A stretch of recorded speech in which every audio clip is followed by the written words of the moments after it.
আমাদের supreme court Kolkata হাইকোর্টে যে রায় দিয়েছিল 26,000 শিক্ষকের চাকরি বাতিল নিয়ে, সেই রায়টাকেই আপাতত বহাল রেখেছে। ফাইনাল শুনানি কিন্তু আগামী সপ্তাহে সোমবার রেখেছেন। তবে এই রায়কে বহাল রাখার কারণ হচ্ছে সুপ্রিম কোর্ট দেখেছে যে 17 রকমভাবে যে দুর্নীতি হয়েছে সেটা শুধু অবিশ্বাস্য নয়, এটা অকল্পনীয়ও বটে। মাত্র 30% ডেটা রিকভার হয়েছে, সেই 30% ডেটার ভিতরেই এত দুর্নীতি।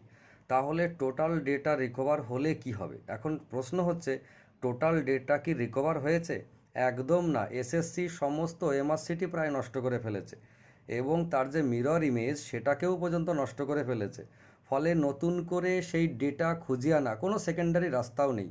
তাহলে সেই ডেটা খুঁজে পাওয়া মুশকিল। আর যদি ডাটা খুঁজে না পাওয়া যায়, মানে ওএমআর সিট যদি খুঁজে না পাওয়া যায়, তাহলে কে আসল কে নকল এটা বার করার কি রাস্তা আছে? কোনো রাস্তা নেই। ফলে একটা চরম কঠিন অবস্থা